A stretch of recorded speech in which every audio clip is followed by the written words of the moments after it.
नमस्कार मित्रांनो. तर जेव्हा मी फर्स्ट टाईम चार्ट बघितला, तेव्हा मलाही खूपच रँडम वाटायचं.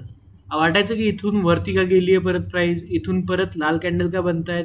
मला कलर सोडले तर बाकी काहीच समजत नव्हतं. पण एकदम ह्या रँडमनेसमध्ये हळू जसं शिकत गेलो, तसं मला समजलं की काही कॉन्सेप्ट्स आहेत, जे समजल्यावर मला थोडी चार्ट रीडिंग ईझी जाईल आणि मला काहीतरी स्टोरी बनवता येईल, की अच्छा या लॉजिकमुळे इथून प्राईस वरती जाऊ जातीये. अच्छा याच्यामुळे इथे थांबली आहे. तर मी या व्हिडिओमध्ये तुमच्यासाठी घेऊन आलो आहे सगळ्यात महत्त्वाचे टॉप 3 कन्सेप्ट्स जे आहेत सपोर्ट, रेझिस्टन्स आणि ट्रेंड.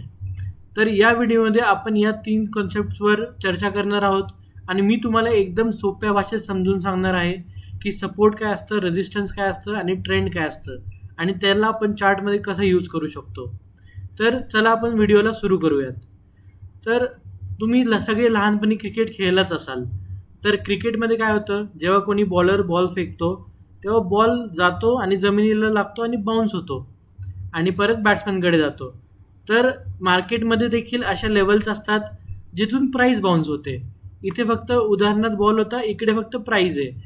तर जिथून प्राईज बाउन्स होते, अशा लेवल्सला म्हणतात सपोर्ट. आणि कोणी बॅट्समननी जर बॉल मारला, ते वरती छताला लागला आणि छतावरून परत खाली खाली येतो. तर ते छत म्हणजे काय? ते फक्त रेझिस्टन्स झोन. तर इथे तुम्ही आता रँडमली जर कुठे बघायला गेला, तर तुम्हाला क्लिअरली डोळ्यांना आपल्याला हे दिसते की ही एक लेवल आहे, की प्राईज इथून वरती खाली आली आहे आणि इथून प्राईज परत बाउन्स बॅक झाली. परत इथे आली आहे, परत इथून बाउन्स बॅक झाली आहे. तर जिथून प्राईस बाउन्स होतीये आपण डिस्कस केलं होतं ते झोन काय म्हणतात? Support zone. तर हा झाला सपोर्ट झोन. आणि इथे तुम्ही बघू शकता की ही एक लेवल आहे.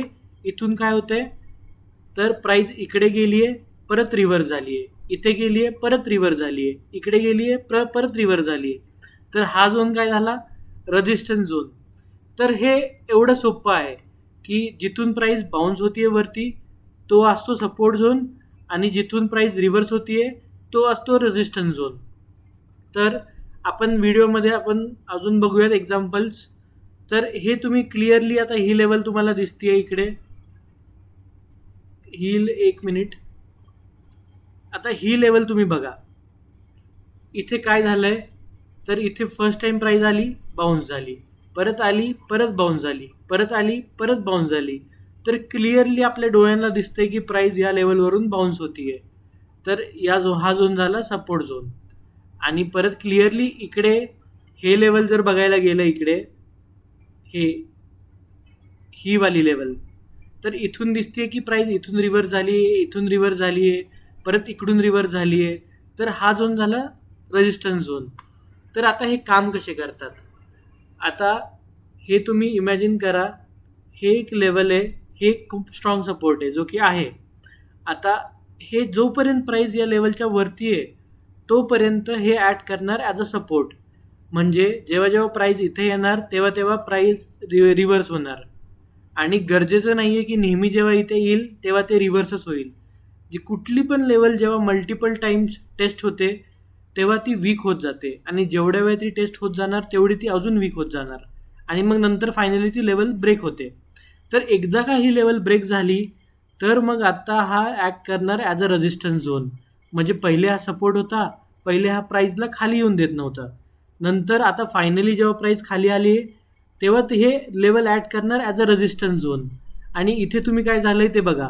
आता हे प्रिव्हियसली सपोर्ट घेत होती प्राईस इथे, आता परत खालून जेव्हा प्राईस इकडे जाते, तर इथून रेझिस्टन्स घेणार आणि परत प्राईस खाली आली आहे. तर जेव्हा सपोर्ट तुटतो आणि प्राईस खाली येते, तेव्हा ते ॲज अ रेझिस्टन्स ॲक्ट करू शकते. आणि जेव्हा रेझिस्टन्स ब्रेक होतो आणि प्राईस वरती ब्रेक होते, तेव्हा हे ॲज अ सपोर्ट ॲक्ट करू शकतो. ते वाईस वर्सा आहे. तर हे होतं सपोर्ट आणि रेझिस्टन्स एकदम सोप्या भाषेत. याच्या पलीकडे रॉकेट सायन्स काहीच नाही आहे. बेसिक जे तुमच्या डोळ्यांना दिसतंय, जास्त कॉम्प्लिकेट करायची गरज नाही आहे. तर त्या लेवल्स तुम्ही मार्क करा आणि ते तुम्ही यूज करू शकता as a support, as a resistance zone.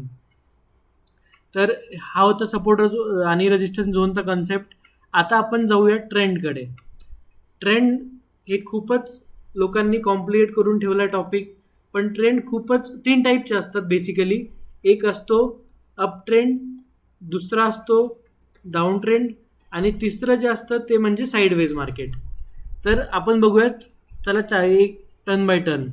तर फर्स्ट आहे अप ट्रेंड. आता इमॅजिन करा तुम्ही पायऱ्या चढताय, स्टेअरकेस चढताय कुठली. आता स्टेअरकेस जेव्हा तुम्ही चढता, स्टेअरकेस अशी असते का अशी असते? हे हे वालं बरोबर आहे ना, सेकंडवालं. तर जेव्हा तुम्ही पायऱ्या चढता तेव्हा चढता, थोडं थांबता, चढता थांबता, चढता थांबता. पण इन द एंड काय होतंय, तुम्ही कुठल्या डिरेक्शनला चाललाय? वरच्या डिरेक्शनला चाललाय.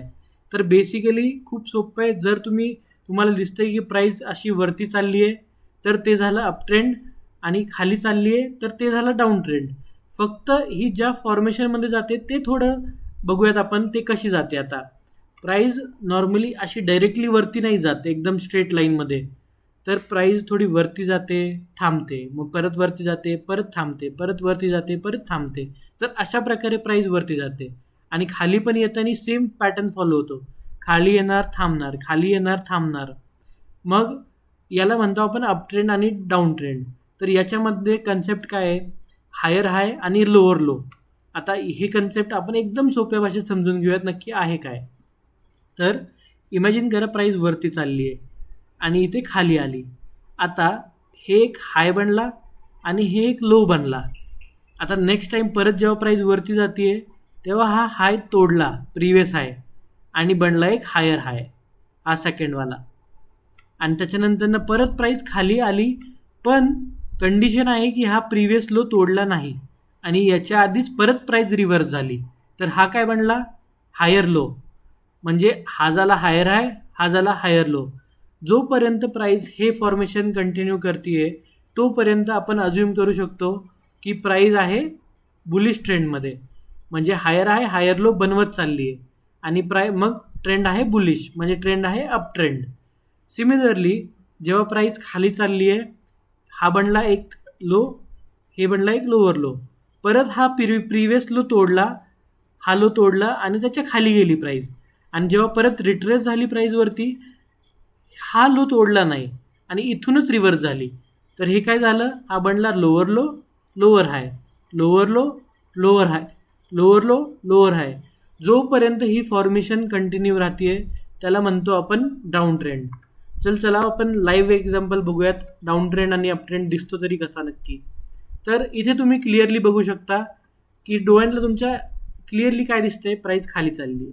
इथे काय झालं, एक हे लोअर लो बनलं, इथे लोअर हाय बनलं, आणि प्राईसने नंतर काय गेलं, परत खाली गेली, परत इथे लोअर हाय बनवलं, इकडे लोअर लो बनवलं, आणि इथे लोअर हाय, परत ब्रेक झालं. आता लोअर लो तर बनवलं, पण आता इथे काय झालं, तर इथे झालं हा ब्रेक. हा जो ट्रेंड होता, कॉन्सेप्ट होता, फॉर्मेशन होतं लोअर लो आणि लोअर हायचं, तर इथे लोअर लो तर बनवला, पण इकडे प्राईस या प्रिवियस जो होता लोअर हाय त्याला ब्रेक केलं आणि प्राईस याच्या वरती निघून गेली. म्हणजे आता हे जे डाऊन ट्रेंड होता हा थोडा इनव्हॅलिड झाला आणि माईट बी प्राईस आता डाऊन ट्रेंड नंतरनं इथे हॉल्ट करेल, साईडवेज जाईल, किंवा परत रिव्हर्सल येईल, किंवा नंतरनं परत कंटिन्युएशन होईल, ते आपल्याला माहीत नाही आहे. बट जेव्हा हे फॉर्मेशन ब्रेक होतं तेव्हा आपण अज्युम करू शकतो की प्राईस आता थोडं वेळ पॉज करेल. तर एक असतो अप ट्रेंड, दुसरा असतो डाऊन ट्रेंड, आणि तिसरा आपण बघितलं होतं साईडवेज मार्केट. तर साईडवेज मार्केट म्हणजे काय, जेव्हा प्राईस काहीच नाही करते आणि पूर्णपणे साईडवेज राहते. तर त्याचा आपण एक्झाम्पल बघूयात. हे बघा इकडे, आता मार्केट तुम्ही इथे बघू शकता या रेंजमध्ये एकदम साईडवेज ट्रेड करते. ही जे लेवल दिसते तुम्हाला, काहीच नाही दिसत आहे आपल्याला क्लिअर ट्रेंड, की इथं हायर हाय हायर लो नाही बनवले, लोअर लो लोअर नाही बनवले, एकदम असं मार्केट साईडवेज आहे. इथे एकदम एका बॉक्स रेंजमध्ये अडकलेलं आहे. मग जेव्हा ट्रॅफिकमध्ये तुमची गाडी अडकते, ना पुढे जाता येतं ना मागे जाता येतं, एकदम स्टक राहता. मग हे असं जेव्हा मार्केट अडकून राहिलेलं असतं त्याला म्हणतोच आपण साईडवेज मार्केट. तर हे कन्सेप्ट खूपच सिम्पल आहेत आणि हे असे होते 3 कन्सेप्ट जे की होते अप ट्रेंड, डाऊन ट्रेंड आणि साईडवेज मार्केट. तर तुम्ही नॉर्मल मार्केटमध्ये पण आयडेंटिफाय करू शकता. तुम्ही देखील चार्ट उघडा, बघा, आयडेंटिफाय करा की लोअर लो लोअर हाय कसं बनलं आहे, कुठे बनलं आहे. तर इथे आपण एक्झाम्पल बघितलं लोअर डाऊन ट्रेंडचं. आता आपण एक्झाम्पल बघूयात अप ट्रेंडचं. चला, तर अपट्रेंडचं एक्झाम्पल शोधूयात आपण कुठे दिसते आपल्याला चांगलं. तर हे सगळीकडे बेसिकली जर तुम्ही बघायला गेलं, झूम इन केलं तर सगळीकडे तुम्हाला जर प्राईस वरती जाताना दिसतीये, तो बेसिकली आहे down trend, sorry up trend. तर इथे तुम्ही बघू शकता, जसं आपण डिस्कस केलं होतं, प्राईस वरती गेली, एक लो बनला, म्हणजे हा झाला फर्स्ट हाय, हा झाला फर्स्ट लो. तर परत प्रिव्हियस हाय ब्रेक झालाय आणि परत या लोच्या खाली नाही आली प्राईस आणि इथूनच परत रिव्हर्स होऊन हे ब्रेक केलंय. म्हणजे हे क्लिअर फॉर्मेशन आहे अपट्रेंडचं. आणि या अपट्रेंडमध्ये मग तुम्ही काय करायचं, तुम्ही फक्त लॉंग एंट्री शोधायच्या, म्हणजे फक्त तुम्ही बाय करायचा विचार करायचा जेव्हा असा अपट्रेंड दिसेल. आणि डाऊन ट्रेंडमध्ये काय करायचं, गो विथ द ट्रेंड, एकदम शॉर्ट साईडचे ट्रेड प्लॅन करा. तर हे होते कन्सेप्ट, 3 सगळ्यात महत्त्वाचे कन्सेप्ट जे की तुम्हाला शिकला, जे तुम्ही खूपच इझिली एकदा एक वॉचमध्ये पण शिकू शकता. आणि तुम्ही स्वतः आयडेंटिफाय करा, मग एक्झाम्पल चार्ट बघा आणि समजून घ्या. मग तुम्हाला चार्टमध्ये काहीतरी लॉजिक दिसेल, काहीतरी समजेल की अच्छा इथून याच्यामुळे रिव्हर्स झाले, याच्यामुळे इथून बाउन्स आलाय. मग तुम्हाला असं चार्ट रँडम नाही वाटणार आणि मग तुम्ही ट्रेड प्लॅन करू शकता आणि मग तुम्हाला गोष्टी समजून येतील. तर जर तुम्हाला व्हिडिओ आवडला असेल तर व्हिडिओला लाईक करा, चॅनलला सबस्क्राईब करा आणि तुमच्या ट्रेडर मित्रांना मैत्रिणींना सेंड करा. तोपर्यंत ट्रेड करत राहा, रिस्क मॅनेज करत राहा. धन्यवाद.